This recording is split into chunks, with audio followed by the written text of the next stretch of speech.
All right, we got former NBA veteran Kerry Kittles coming up right now on the Discover Card Celebrity Hotline. Kerry, welcome to the Odd Couple. What's up, man? How are you? I'm doing great, man. Thanks for having me. Nah, thanks for being on, man. And we saw you Sunday night in The Last Dance, of course, in that first round series against the Bulls. What is you and I were communicating, since that episode. And you had an interesting take, I thought, on The Last Dance overall. And tell me about what your take is.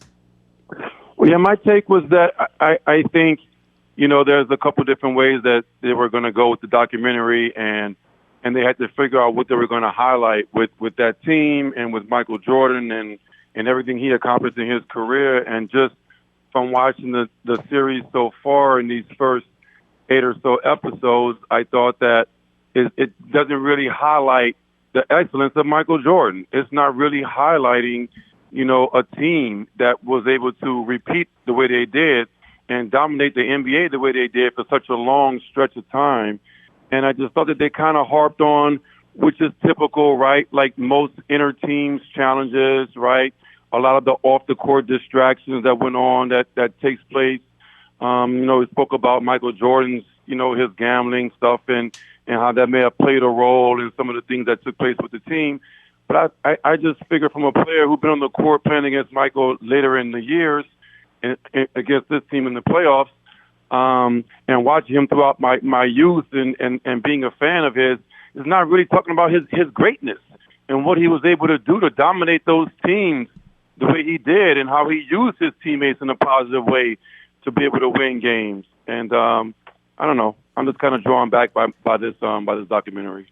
Well, Michael said before this started that he thought that people would take a look at it and think he was a bad guy because of the way he treated people, especially his teammates in different situations.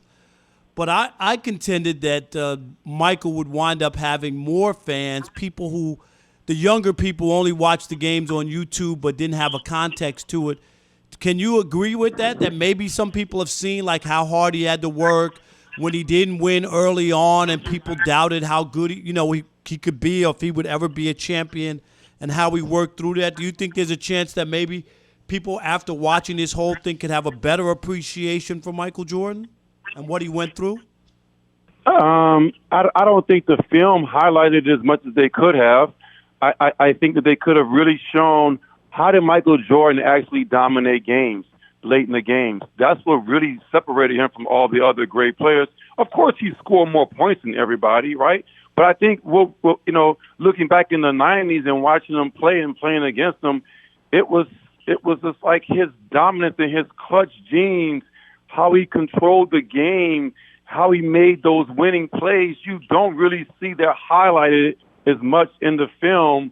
And I think that for me is what I really wanted these younger kids to be able to see, right? There's so much debate now with LeBron and this era and how these, and obviously with the Warriors and what they've been able to do, but you can't really tell like how clutch Mike was. They'll say, oh, Mike scored 39 points, okay, and he scored 55 in the Garden. And they show his highlights. I'm not saying they don't, but you don't really see how tough it was to score 16, 18 points in a quarter when he was going up against great coaches and great defensive teams, right, and Hall of Fame players, Reggie Miller, and obviously we're going to see this weekend with the Jazz, right, in the finals against the Jazz, but also against Barkley. All those games, Clyde Drexler in that series, you don't really see how he dominated and how he controlled the game, right, with an offense that everybody in the league was familiar with.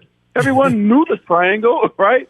And it was like they didn't want to copy the triangle, yet and still he used it to his advantage and was able to get away from double teams, score 35 points, in playoff games, right, when the court was really shrunk with defenses everywhere. And it was just, I don't know.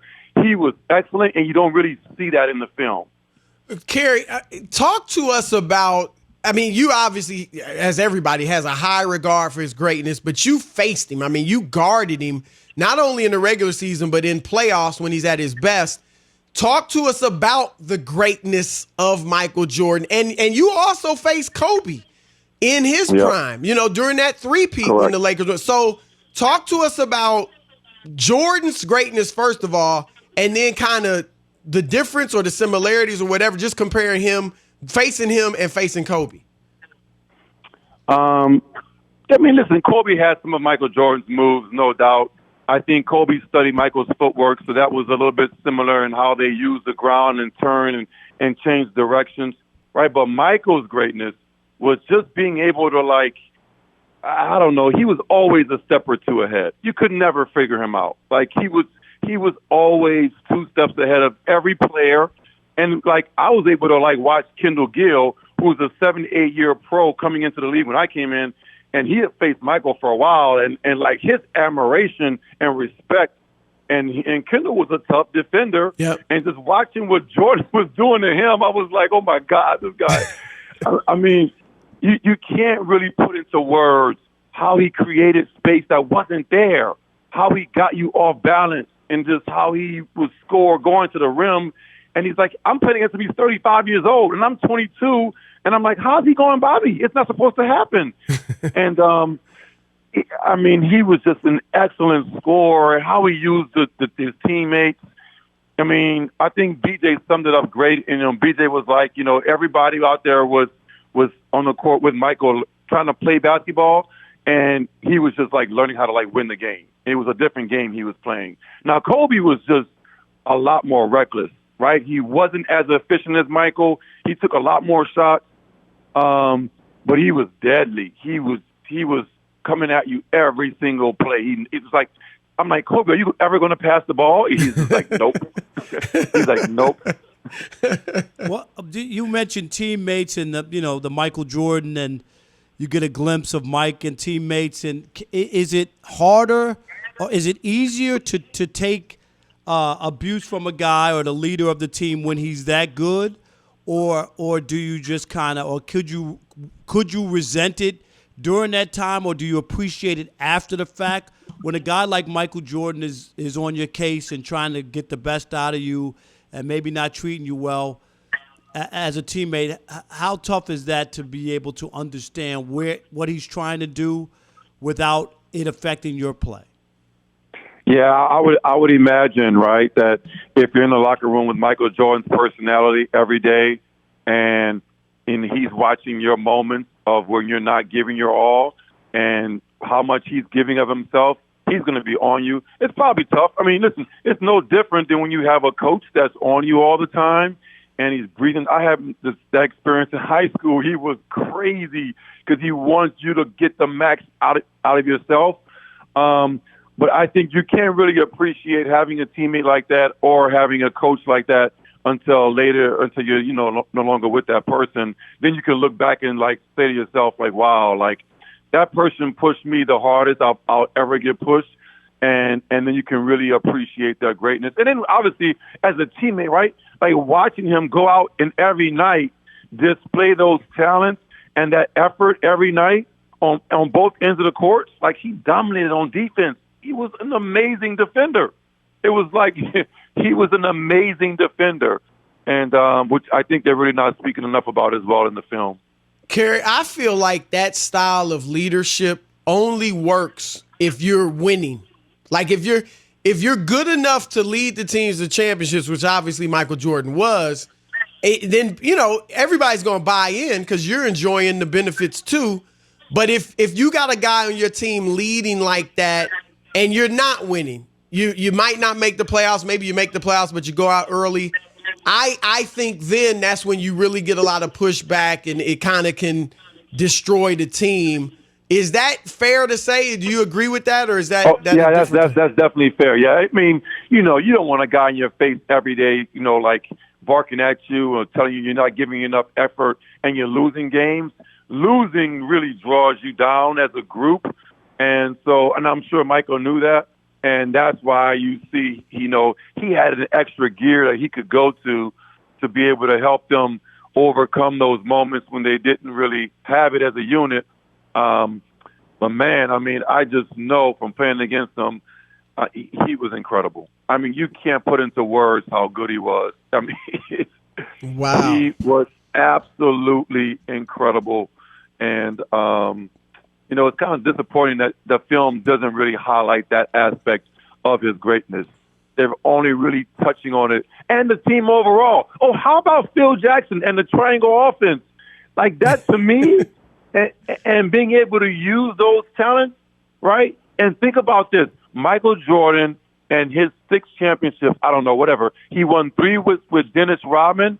Dennis Rodman averaged like 30-something minutes a game and didn't even score any points, right? So he's playing 4 against 5. He's playing 4 against 5 on offense, and he's still winning championships. That goes to show you how great he was, man. I mean, I don't know. Great points from a man that faced Michael Jordan. Kerry Kittles, former NBA veteran. Kerry, man, great stuff. We appreciate the time. Anytime. All right, brother. What'd you think about what Kittles was saying, Kerry Kittles? I thought that was really interesting. He seems like he wants more of a basketball, almost like a details or something. You know what I mean? Some type of. I think what he wants. He wants more basketball. Yeah, but that doesn't sell to the masses. Right, I think right. he wants. Most people he wants wanted inside the gambling and all that stuff. Right. I mean, you can't string that along, Chris, for 10 episodes on television. Oh, not 10. I mean, no. Well, but you know what I mean. And I think some of the stuff, I get it because he's a basketball player and he's different. But I think what he's asking for, you got to go with the headline stuff that people are interested in, and then put some of that stuff in. I don't know. Maybe at one point, maybe there could have been a segment or something, Chris, where they talked about his fourth quarters or talked about those moments, you know what I mean? Or have people discuss about him getting the ball when the game mattered and what he was able to accomplish with some context, you know what I mean? So I'm not totally against what he was saying.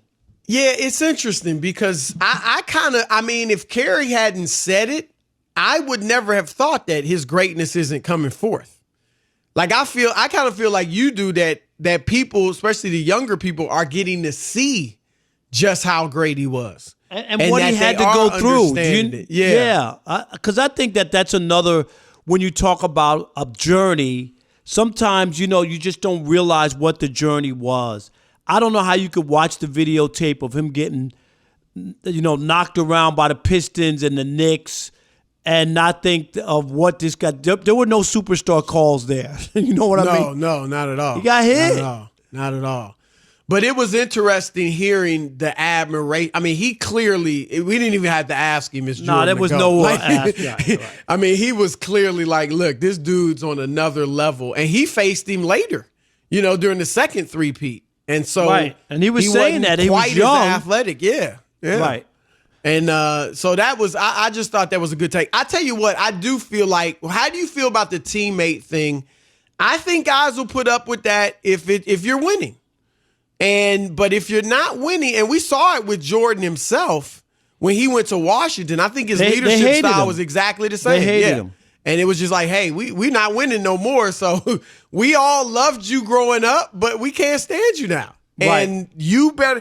And so many players, Rob, you've probably seen it too during your years of covering the league. There are players that try to lead like that because, they know Jordan led like that and all that stuff.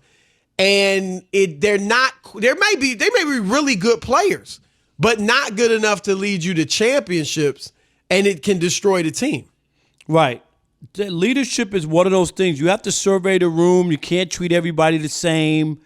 Do you know what I mean? Like, there's a lot of different things, and like some guys just need to be patted on the butt. Other guys need to be hit over the head. Do you know what I mean? Yeah. Everybody's not the same, and good leaders understand that.